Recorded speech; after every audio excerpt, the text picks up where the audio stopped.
wa musore ushobora kuwuca ku bakobwa rimwe na rimwe ugasanga ntibagukunda, abo uvugisha ugasanga nubwo bagukunda hari icyo bagukurikiyeho. Uyu munsi rero ngiye kukwereka amayeri azatuma abakobwa bagukunda ndetse bakagukunda cyane, bakagukunda byuzuye kandi bagukunda by'ukuri. Ibyo nibyo naguteguriye.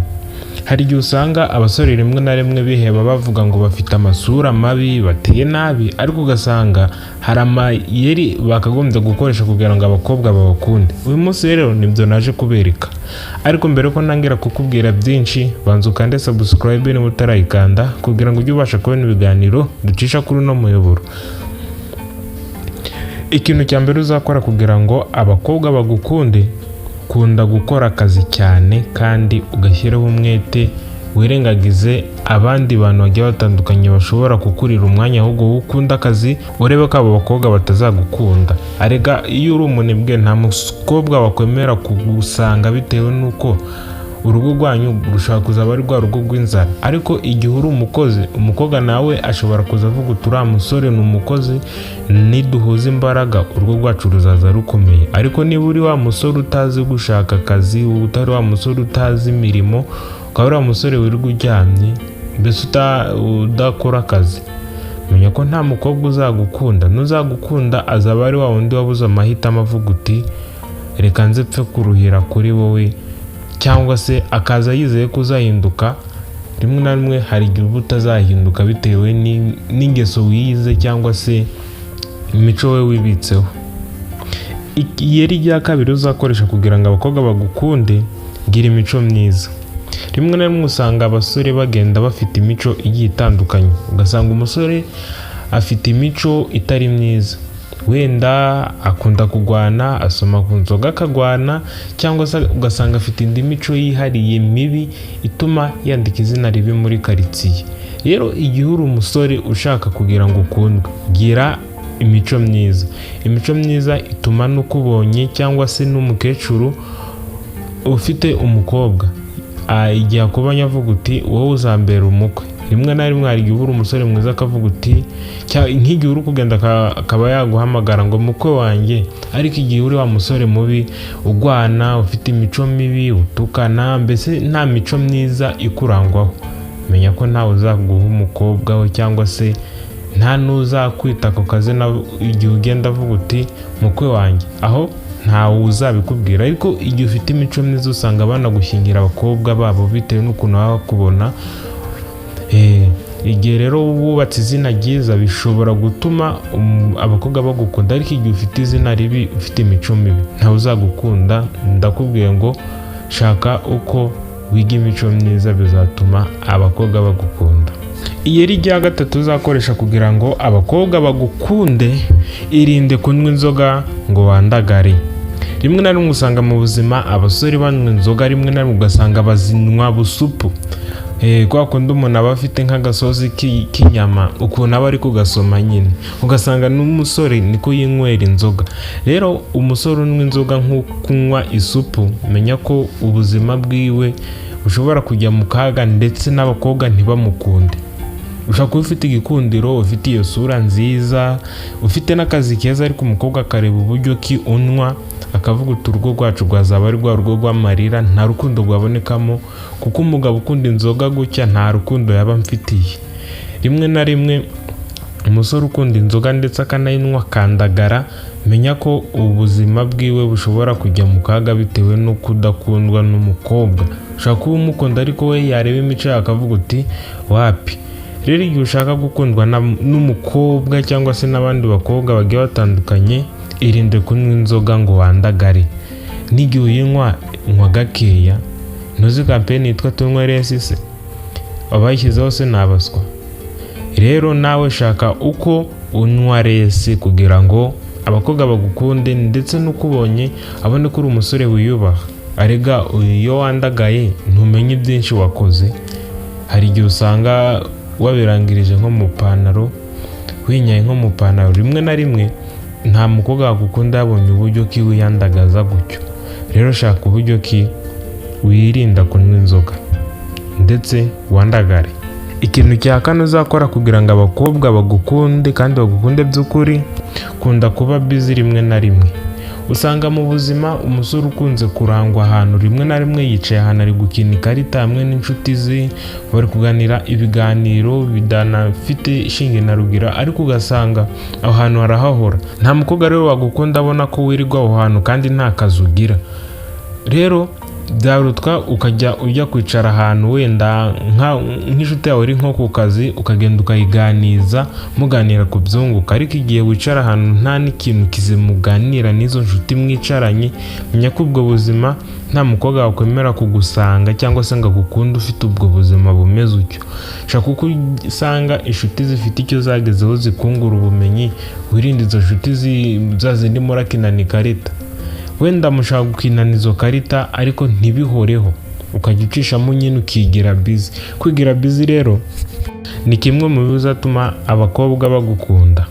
Ikintu cya gatanu cyangwa se iyeri rya gatanu uzakoresha kugira ngo abakobwa bagukunde kandi abakobwa bagukunde by'ukuri, rimwe na rimwe ambara imyenda igwesheje agaciro. Usanga mu buzima abasore bakunze kwambara imyenda ya pocket cyangwa se ugasanga bambara imyenda itabahesheje agaciro mu buryo bumwe cyangwa ubundi. Ugasanga imyenda wambara nyine mbese n'ababyeyi rimwe na rimwe ntibayikunze, ariko ukayambara uvuga uti ngo ni imyenda igezweho. Rero igihe cyose wambara imyenda itaguhesheje agaciro, ntawe uzaguha agaciro ngo yemere ko umubwira mu buzima bwe ngo muri gukundana. We shaka uburyo ki wambara imyenda myiza kugira ngo abakobwa bagukunde. Nugukunze muri ubwo buryo, navuga ko ari wandi wabuze amahitamo cyangwa se yagukunze by'ufite. Shaka kuba ufite ayo mafaranga, ufite iyo mitungo pe, ariko wambara nabi mvuga. Hari ukuntu umuntu nyine aba yambaye ugasanga nta imyenda imuhesheje agaciro. Rero ugiye wambara imyenda iguhesheje agaciro, umukobwa ugukunda by'ukuri azaza. Wenda ushaka kubabona abo bagukunda, ariko abo bagukunda ufite amafaranga, hari igihe amafaranga ashira bakagenda, ariko hari ubugukunda bya nyabyo atagukundira ibyo bintu, nawe ukagukunda ukuri. Shaka kubabona isura yawe akagukunda pe, ukareba imico yawe akagukunda, ariko uburyo ki wambara bishobora gutuma utakaza amanota. Gerageza wambare neza. Iyeri rya gatandatu uzakoresha kugira ngo abakobwa bagukunde, irinde inshuti mbi. Rimwe na rimwe usanga inshuti mbi zishobora kugushora mu ngeso mbi, rimwe na rimwe ugasanga n'izo nshuti izo ngeso zifite zishobora kuzikwanduza, ariko ushobora no kutazandura. Ariko nk'igihe muri kugendana izo nshuti zawe zarakoze nk'amakosa, ugasanga igihe mugendana nazo cyangwa se igihe ugendana nazo, igihe uri kumwe nazo bakakubarana nazo, ukavuga uti niba uri kumwe n'ibisambo, ukavuga uti dore biriya bisambo uko ari bingahe biri kugendana, nawe urimo ukabagwa mu gisambo. Rero ntago wakunda umukobwa yarabonye kugendana n'ibyo bisambo. Ikosa rya karindwi rizagufasha mu gutuma abakobwa bagukunda kandi bakagukunda by'ukuri, irinde kuba umuntu udashobotse.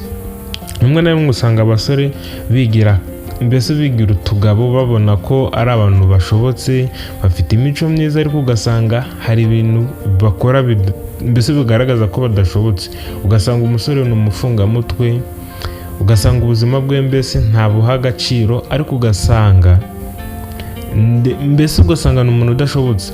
Uramubwira ikintu ntagikore, uramuzi ikintu akagikorera ubwende. Ugasanga ubuzima bwiwe ni ubuzima asa nkaho yigenga, kandi ubuzima busaba gucisha bugufi, ariko ugasanga wariremeza, kandi ugasanga ntashobotse bitewe n'imico yiwe. Rero umusore, niba uri umusore wifuza ko abakobwa bagukunda, irinde kuba umuntu udashobotse. Iyeri rya munani rizagufasha mu gutuma abakobwa bagukunda, ba umuntu utajarajara mu rukundo.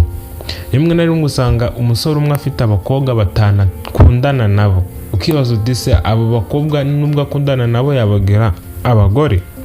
Ibyo nanjye njya mbyibaza, ariko ugasanga abasore benshi bakunze gutendeka. Rero niba utendeka, menya ko umukobwa ugukunda bya nyabyo ataza abona ko umutendeka cyangwa se ufite benshi. Iyeri rya kenda rizagufasha mu gutuma abakobwa bagukunda, sekera muganira. rimwe na rimwe hari gusanga abasore rimwe na rimwe bakunze kuba abantu barakaye cyane bitewe nuko bo biyumva, ariko ugasanga ubwo buryo ki barakayemo hari abakobwa baba bashaka ko mbese ubasekera. Hari igihe uba useka neza ariko ukanga kubyerekana. Rimwe na rimwe hari igihe usanga umusore mbese asa nk'umuntu warakaye ariko ugasanga ntakunda guseka. Rero kugira ngo abakobwa bagukunde, gerageza ushaka uburyo ki ujya useka. Guseka bishobora gutuma umukobwa abona ko useka neza, akavuga uti nkukundiye icyo ngicyo, useka neza. Igihe usekeye nange nzajya numva agatima karuhutse. Ariko igihe cyose ugira umuntu w'umurakare utaseka, rimwe na rimwe n'igihe uvugana n'umukobwa ugasa nk'umurakariye, umukobwa rero ntabwo akomera gukundana n'umuntu w'umurakare. Ushaka kuvuga uti wenda dushaka no gushakana, ukajya untimbagura bitewe n'uburyo ki mbona warakaye. Jya ugerageza useke. Iyeri rya 10 rizagufasha mu gutuma abakobwa bagukunda. Shaka uburyo ki witera imibavu ku buryo uzajya uhumura. Rimwe na rimwe hari igihe usanga umusore mbese ashobora kuba yoza ariko ugasanga icyuya cye kiri kumuraburiza mu buryo bumwe cyangwa ubundi. Ugasanga ugiye guhura n'umukobwa ariko ufite icyunzwe ni nk'ikisekurume. Rero nta mukobwa ukwemera kugushaka cyangwa se kugukunda yumva ufite akuka katari keza. Jya ugerageza ushake uko wahumura. Guhumura ni rumwe mu rufunguzo rushobora gutuma umukobwa agukunda bitewe n'uburyo kwiyumvisha ko uhumura. Rero shaka uburyo ki uhumura, bizagufasha mu gutuma abakobwa bagukunda. Uyu munsi rero nanaguteguriye amayeri 10 azatuma abakobwa bagukunda. Nibyo twabateguriye, ariko genzura neza niba utarakanda subscribe uyikande kugira ngo ujye ubasha kubona ibiganiro ducisha kuri uno muyoboro. Nawe ngiye mwabanye muri kino kiganiro, nitwa Aime. Iyi YouTube yitwa Aime Heart.